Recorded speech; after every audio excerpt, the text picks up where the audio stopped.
அதிசீக்கிரமாய் வரப்போகிற ஆண்டவராகிய இயேசு கிறிஸ்துவின் நாமத்தில் உங்கள் யாவருக்கும் என்னுடைய அன்பான வாழ்த்துக்கள்.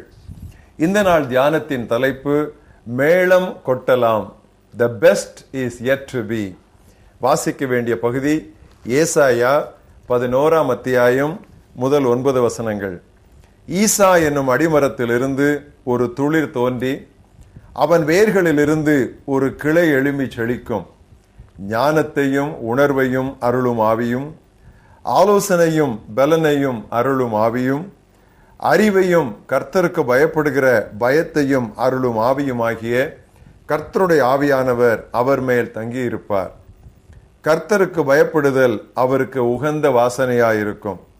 அவர் தமது கண் கண்டபடி நியாயம் தீர்க்காமலும் தமது காது கேட்டபடி தீர்ப்பு செய்யாமலும் நீதியின்படி ஏழைகளை நியாயம் விசாரித்து யதார்த்தத்தின்படி பூமியில் உள்ள சிறுமையுள்ளவர்களுக்கு தீர்ப்பு செய்து பூமியை தமது வாக்கின் கோலால் அடித்து தமது வாயின் சுவாசத்தால் துன்மார்க்கரை சங்கரிப்பார்.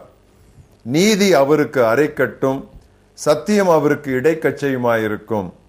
அப்பொழுது ஓநாய் ஆட்டுக்குட்டியோட தங்கும், புலி வெள்ளாட்டுக்குட்டியோட படுத்துக்கொள்ளும்.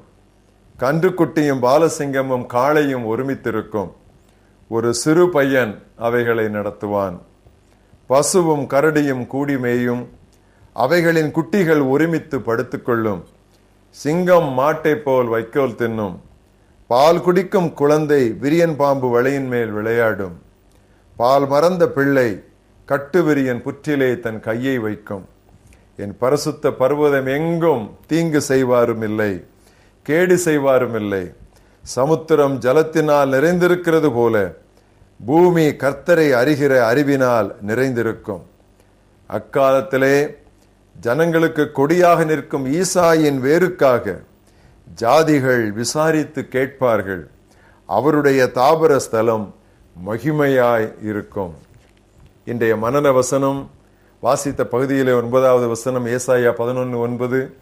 தண்ணீரால் கடல் நிறைந்திருக்கிறது போல மண்ணுலகு ஆண்டவரை பற்றிய அறிவால் நிறைந்திருக்கும். The earth shall be filled with the knowledge of the Lord as the waters cover the sea. ஒலிவமலையில் இயேசுவின் சீடர் அவரிடம், உமது வருகைக்கும் உலக முடிவுக்கும் அறிகுறி என்ன என்று கேட்டனர். முடிவுக்கால அடையாளங்கள் பலவற்றை வரிசைப்படுத்திய பின்னர் ஆண்டவர், உலகெங்கும் உள்ள எல்லா மக்களினத்தாரும் ஏற்றுக்கொள்ளுமாறு விண்ணரசை பற்றிய இந்நற்செய்தி உலகமெங்கும் அறிவிக்கப்படும், அதன் பின்பு முடிவு வரும் என்று முடித்தார். இதை மத்தேயு 24ஆம் அத்தியாயம் 14ஆம் வசனத்தில் பார்க்கிறோம். தனக்கு கொஞ்ச நேரம் மட்டும் உண்டு என்று அறிந்துள்ள பிசாசு எப்பொழுதையும் விட இப்பொழுது அதிக சினத்தோடு இருக்கிறானாம். வெளிப்படுத்தல் 12:12 அப்படி வாசிக்கிறோம். ஆத்தும ஆதாயகர் மற்றும் சுவிசேஷகருக்கு எதிராக செயல்பட பிசாசானவன் நரகின் சக்திகள் யாவற்றையும் கிளறி விடுகிறான். மிஷனரிகளை துன்புறுத்தும்படி அதிகாரிகளை ஏவி விடுகிறான். துன்புறுத்தல் என்பொழுது எப்பொழுதுமே இருந்துதான் வந்திருக்கிறது. ஆனாலும் முடிவு காலத்தை நெருங்க நெருங்க அது அதிகரிக்கும் என்று இயேசு மத்தேயு 24ஆம் அத்தியாயம் 9, 10 வசனங்களிலே சொன்னார். அப்பொழுது உங்களை உபத்திரவங்களுக்கு ஒப்பு கொடுத்து உங்களை கொலை செய்வார்கள். என் நாமத்து நிமித்தம் நீங்கள் சகல ஜனங்களாலும் பகைக்கப்படுவீர்கள். அப்பொழுது அநேகர் இடரல் அடைந்து ஒருவரை ஒருவர் காட்டி கொடுத்து ஒருவரை ஒருவர் பகைப்பார்கள்.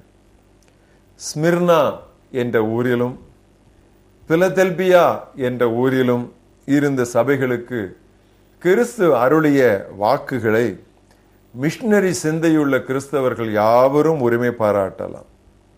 அவை யாவை தெரியுமா? உனக்கு வரவிருக்கும் துன்பத்தை பற்றி அஞ்சாதே, இதோ எவரும் பூட்ட முடியாத கதவை உனக்கு முன்னே நான் திறந்து வைத்திருக்கிறேன், இதோ விரைவில் வருகிறேன். வெளிப்படுத்தல் 2, வெளிப்படுத்தல் 3 ஆகிய அத்தியாயங்களிலே இதை வாசித்து பாருங்கள்.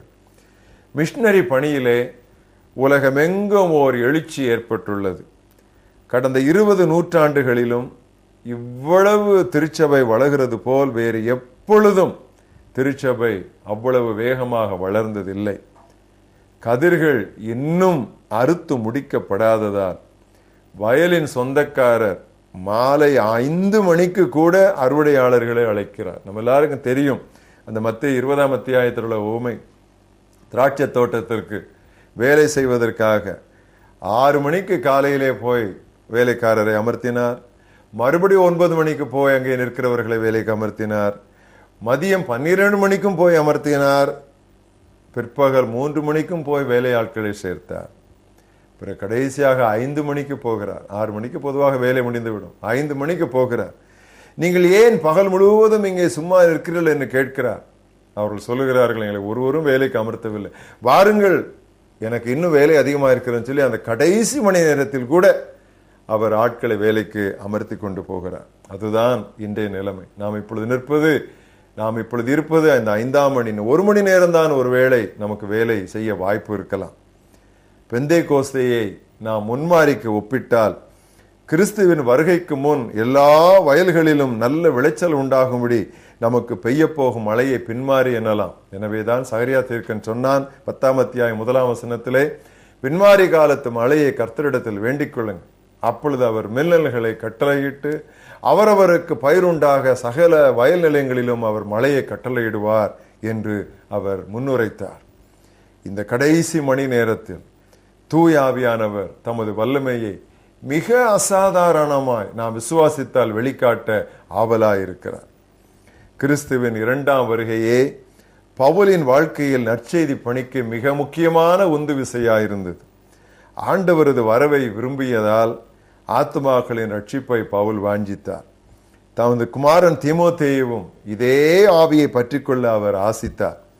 கிறிஸ்துவின் பேராணையை தீமோத்தேயுக்கு நினைப்பூட்டும் பொழுதெல்லாம் அவர் அடிக்கடி 2ஆம் வருகையை சுட்டி காட்டினார். அதை நீங்கள் கவனித்தீர்களோ என்னவோ? 1 தீமோத்தேயு 6ஆம் அத்தியாயத்திலே சொல்லுகிறார், நம்முடைய கர்த்தராகிய 13ஆம் வசனம், நம்முடைய கர்த்தராகிய இயேசு கிறிஸ்து பிரசன்னமாகும் வரைக்கும் நீ இந்த கற்பனையை மாசில்லாமலும் குற்றமில்லாமலும் கொள்ளும்படிக்கும் எல்லாவற்றையும் உயிரோடு இருக்க செய்கிற தேவனுடைய சன்னிதானத்திலேயும் பொந்தியு பிலாத்தின் முன்னின்று நல்ல அறிக்கையை சாட்சியாக விளங்க பண்ணின கிறிஸ்து இயேசுனுடைய சன்னிதானத்திலும் உனக்கு கட்டளையிடுகிறேன். என்ன சொல்ல வேண்டும்? அநேக சாட்சிகளுக்கு முன்பாக நீ நல்ல அறிக்கை பண்ண வேண்டும் என்பதற்கு இந்த கிறிஸ்துவின் 2ஆம் வருகையை அவர் முன்வைக்கிறார். மட்டுமல்ல, 2ஆம் நிருபத்தினுடைய 4ஆம் அத்தியாயம் முதல் 2 வசனங்களில், நான் தேவனுக்கு முன்பாகவும் உயிரோடு இருக்கிறவர்களையும் மரித்தவர்களையும் நியாயம் தீர்க்க போகிற கர்த்தராகிய இயேசு கிறிஸ்துவுக்கு முன்பாகவும் அவருடைய பிரசன்னமாகுதலையும் அவருடைய ராஜ்யத்தையும் சாட்சியாக வைத்து கட்டளையிட்டு சொல்லுகிறதாவது, சமயம் வாய்த்தாலும் வாய்க்காவிட்டாலும் ஜாக்கிரதையாய் திருவசனத்தை பிரசங்கம் பண்ணு. மகா பெரிய உபத்திரவம் இன்னும் திருச்சபைக்கு வரவில்லை எனினும் உலகின் நாடுகளில் ஏற்பட்டுள்ள பிரச்சனைகளும் இன்னல்களும் ஏற்கனவே ஏராளம். இனிவரும் காலம் பிரியமானவர்களே இருட்டாயிருக்கிறது. தலைவர்கள் தடுமாறுகிறார்கள். தங்களது தலையை நம்பிக்கையோடு உயர்த்தி நிற்க திருச்சபைக்கு ஒன்றுமே நியாயமான காரணம் இருக்கிறது. தங்கள் கடந்த கால மேன்மைகளை குறித்தே நாடுகள் வெறுமனே பெருமை அடித்துக் கொண்டிருக்கின்றன. திருச்சபையோ தனது எதிர்கால மகிமையை குறித்து எதிர்பார்ப்போடு மேளம் கொட்டலாம். The best is yet to be. தந்தை பெர்க்மன் ஐயா அவர்கள் அருமையான ஒரு பாடல் பாடினார்கள். அதில் ஒரு கவியை நான் பாடுகிறேன். கால் மிதிக்கும் தேசமெல்லாம் என் கர்த்தருக்கு சொந்தமாகும், கண் பார்க்கும் பூமி எல்லாம் கல்வாரி கொடி பறக்கும், பறக்கட்டும் பறக்கட்டும் சிலுவையின் ஜெய கொடி, அல்லேலூயா. உயரட்டும் உயரட்டும் இயேசுவின் திருநாமம், அல்லேலூயா. மேளம் கொட்டுவோம். ஏனென்றால் கால் மிதிக்கும் தேசமெல்லாம் நாம் கர்த்தருக்கு சொந்தமாகும், கண்பார்க்கும் பூமி எல்லாம் கல்வாரி கொடி பறக்கும். தண்ணீரால் கடல் நிறைந்திருக்கிறது போல மண்ணுலகு ஆண்டவரை பற்றிய அறிவால் நிறைந்திருக்கும். The best is yet to be. எங்கள் மகாபெரிய தேவனே, எங்கள் இருதயங்களுக்குள்ளே நீர் கொடுத்திருக்கிற ஊக்குவிக்க வார்த்தைகளுக்காக, ஆண்டவரே எங்களை உற்சாகப்படுத்துகிற உம்முடைய திருவாக்குகளுக்காக நாங்கள் நன்றி சொல்லுகிறோம். கால் மிதிக்கும் இடமெல்லாம் தருவேன் என்று சொன்னீர். மட்டுமல்ல, சமுத்திரம் தண்ணீரால் நிறைந்திருக்கிறது போல பூமி முழுவதும், மண்ணுலகம் முழுவதும் உம்மை அறிகிற அறிவினால் நிறைந்திருக்க போகிற ஒரு நாளை கர்த்தாவே கற்பனை செய்து நாங்கள் களிகூர்ந்து உமக்கு நாங்கள் கைதட்டுகிறோம் ஆண்டவரே. அந்த நாள் சீக்கிரமாய் வரட்டும்.